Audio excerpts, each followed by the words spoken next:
The police burst into my home with urgent news. We've transported a child found in a car registered under your name. You're under arrest. Shocked by their sudden arrival, I struggled to comprehend. What? I don't have a child, I blurted out in confusion. The officer appeared equally bewildered, explaining they had identified the car's owner through the license plate. My name was on record. Could this be some terrible misunderstanding? Frantic with worry, I rushed to the hospital where the child had been taken. There, a 5-year-old boy lay on an emergency bed, his face flushed and marked with distress. Yet despite his condition, a surge of recognition and concern washed over me at the sight of his familiar features. From that moment, my life took an unexpected turn with this child at its heart.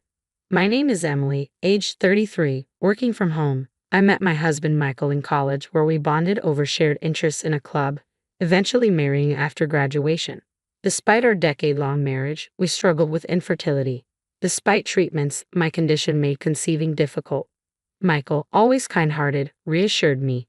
It's all right, let's focus on being happy together. My in-laws are wonderful people. They never pressured me about having children, especially since my brother-in-law already had a child of his own. However, I couldn't help but feel guilty for my own parents who eagerly awaited grandchildren. Thankfully, living close by, I made sure to visit them often. If only John had a child. I have a younger brother named John, 7 years my junior. Despite our parents treating us equally, John felt overshadowed by my achievements and intelligence. He drifted towards troublesome friends during middle school, rebelling against any comparison to his older sister. By the age of 20, he cut ties with our family, vanishing without a trace. Sometimes I leaf through old photo albums, reminiscing about John toddling after me as a toddler, calling me sis. One day, while working from home, my doorbell incessantly rang. Panicked, I checked the camera feed to see police officers at my doorstep. Abruptly, they announced, "We've brought a child found in a car.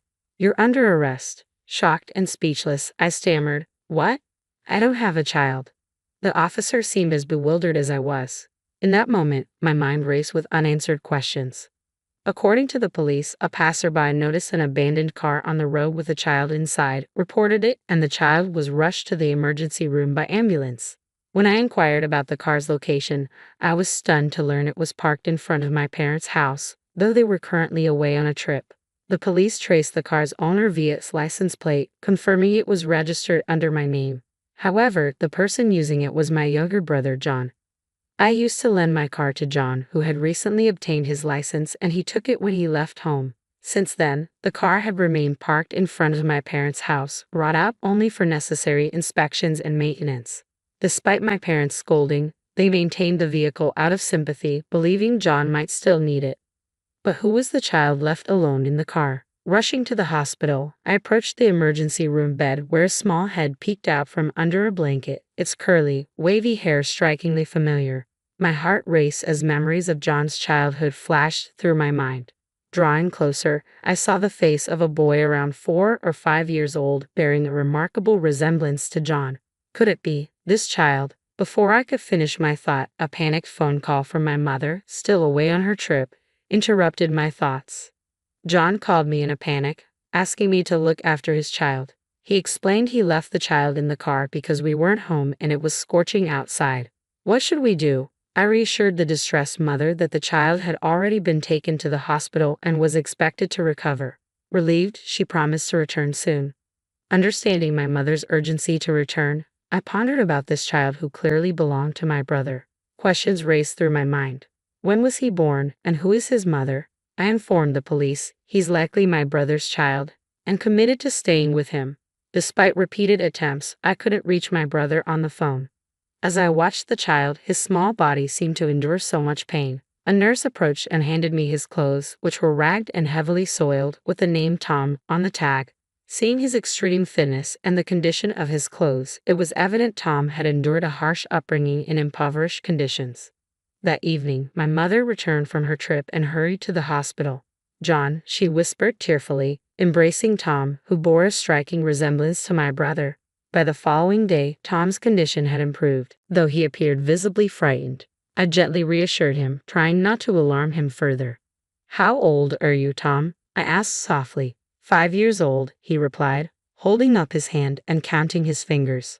"Wow, you speak so clearly. I remarked, impressed by his articulation. I praised Tom and gently stroked his head, finally coaxing a smile from his pale, thin face. Despite his frail appearance, he seemed to brighten up in response. The doctor informed us of bruises covering his body. I persuaded the police to let us care for Tom until we could reach John, skillfully avoiding an official report. 3 days later, Tom was discharged from the hospital. Unwilling to see him in his worn-out clothes, I bought him new ones which made him look even more charming and bright. As we prepared to leave the hospital, I managed to reach John on the phone amidst a chaotic background noise. How could you leave him in the car under the hot sun? He was taken to the hospital, but he survived, thankfully. I confronted him. He had bruises all over his body. Did you do this? Thomas is clumsy. I was just trying to discipline him, John retorted, his tone devoid of remorse, leaving me speechless. He's only 5 years old. He's slow, can't even remember his letters, no matter how many times I teach him. It's frustrating, so I left him at our parents' place. I was appalled by my brother's harsh treatment of his son. Concerned for Tom's well-being under such parenting, John callously added, I'm in the middle of a casino jackpot right now, before abruptly hanging up. Witnessing Tom's worried expression, tears welled up silently as I reassured him with a gentle stroke. Everything will be okay. He's just 5. It's natural for him to cry and seek comfort, yet he remains silent. His lack of calling out for his parents tugged at my heart, prompting painful thoughts. After discussing with Michael and our parents, we resolved to care for Tom in our home. Back at home, I prepared a children's lunch of hamburgers and fries adorned with colorful character flags.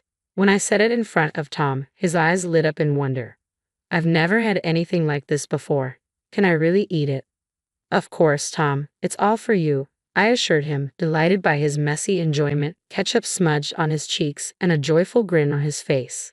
In the evening, Tom giggled and splashed around in the bath with Michael, thoroughly enjoying himself. At bedtime, I nestled beside him, reading picture books. He listened attentively with bright eyes, yet occasionally a hint of worry clouded his expression. Can I stay here forever? I don't want to go back home, he asked me suddenly, his voice tinged with uncertainty. I understand. You want to stay here, don't you? I asked gently. Tom nodded with visible relief, and my heart ached to see him in such a vulnerable state. In the days that followed, he grew increasingly attached to Michael and me. He eagerly offered to help fold laundry or carry bags when we went shopping, his small frame determined and eager to contribute. Living together, I discovered what a kind and wonderful child Tom was. Both Michael and I grew deeply fond of him, leading us to discuss the possibility of adopting him, especially if John and his partner had no plans to raise him. Upon checking with the city office, I learned that Tom's birth had been registered by my brother and his wife, and they were listed on the residence certificate as living with Tom at our parents' house. We began consulting with family court about the next steps. About a month after Tom came to live with us, John and a young woman arrived for a visit. Thanks for taking care of Tom, she greeted us warmly. As soon as Tom saw them, he instinctively sought refuge behind me, clearly uneasy. It was evident he had endured unsettling experiences. My brother, whom I hadn't seen in years, appeared more assertive than before, dressed unkemptly, signaling troubled times. The young woman with him introduced herself as Risa, adorned with multiple ear and nose piercings, exuding a flashy, carefree aura. How did you find out where I live? I questioned, feeling uneasy. Hey sis, Mom, looks like you're living the good life in this nice house, huh? John remarked casually. I need to talk about Tom. Let us in. Reluctantly, I agreed, unable to refuse when Tom's well-being was at stake. According to my brother, he had married Risa shortly after leaving home. They had lived a transit lifestyle, often staying in their car due to lack of stable accommodation. As John looked around our home, he finally came to the point. I heard from Mom that you don't have children, right? After 10 years of marriage with no kids, it must be tough, John remarked casually. What are you suggesting? I asked, sensing an underlying motive. We have a proposal. How about taking Tom off our hands? Of course, it won't come cheap, John replied nonchalantly. I was taken aback by his audacity, trying to sell his own son after earlier abandoning him at our parents because of inconvenience. Anger surged within me. John, do you even see your child as a human being? He's not something you can just sell. What?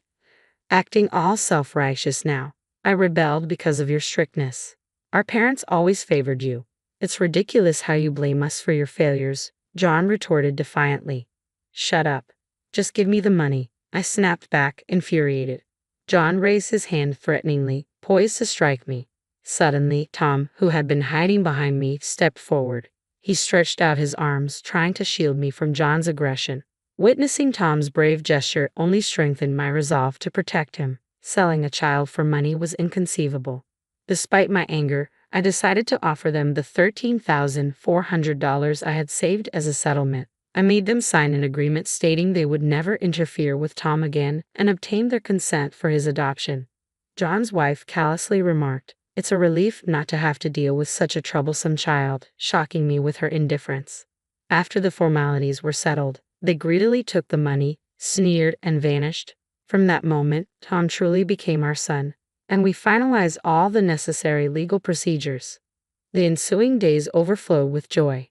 Tom thrived in health, and our lives as a couple were brimming with smiles and happiness because of him. During this time, we discovered Tom's talents and were eager to nurture them. Yet 15 years later, another unexpected encounter unfolded. Once more, my younger brother and his wife paid us a visit. John sported a scruffy beard, unkempt hair, and appeared much older than his 41 years. His wife, without makeup, wore worn-out clothes and torn plastic sandals. It was evident they had fallen on hard times, living a rough existence. An uneasy feeling settled over me as they appeared unexpectedly, knowing their visit couldn't bode well, especially with my dependable husband Michael away at work that day. "What do you want?" I asked cautiously. "I need some money," John replied bluntly. "Why should I give you money?" I countered, wary of his intentions. "I heard Tom, that idiot, managed to get into a prestigious medical school," John remarked, his disdain evident. It seemed he had learned about Tom's achievements from someone in our neighborhood at a local tavern. In reality, Tom is incredibly bright. He's been at the top of his class since elementary school and recently secured a spot at a prestigious medical school straight out of high school. "Why is that any concern of yours now?" I asked sharply. "It's a big deal. He's my son, and since he's turned out so well, I think I'll take him back," John declared with a smirk. "What?" I exclaimed, stunned by his audacity. "If you think I'll agree to that, how about you demand $33,500? Sister, didn't I already receive $13,400 from you 15 years ago? John retorted. "That's a different situation. I can't give you that kind of money," I replied firmly. When I firmly declined, John seized my collar and threatened me, his grip tight and menacing. The pain I felt was more emotional than physical as I looked at my estranged brother in dismay. Just as tension escalated, a voice interrupted with a shout, "Stop," and forcefully grabbed John's arm. It was Tom, now a sturdy 20-year-old, who easily subdued John, pinning him to the floor. Seeing Tom grown up, John's wife spoke in a saccharine tone. "You've grown so much. I'm your mother. I've missed you." But Tom responded firmly, "My only parents are the ones in this house. I remember what you did to me when I was 5. I felt love for the first time here. You are not my parents." Even after Tom's declaration, they persisted. I then produced the agreement we made 15 years ago. It explicitly stated, "We will have no further involvement with the child. Failure to comply will result in legal action." "You've broken your promise. I'm calling the police," I declared firmly. They looked visibly shaken, scrambling to make excuses, claiming they had completely forgotten about the agreement. In truth, we're being hounded by debt collectors. Without $33,500, we're in serious trouble, John pleaded, his tone now desperate after earlier threats. "Don't expect sympathy from me. I can't help you," I responded coldly. "The day you abandoned Tom, you lost any claim to my support. I don't have a brother anymore." "I'm sorry, but no," I replied coldly, refusing to enable his actions any further. As their persistence pushed me to consider involving the police, they reluctantly departed. Later, I learned that the couple had been apprehended for shoplifting and were serving time in jail, their lives evidently in turmoil.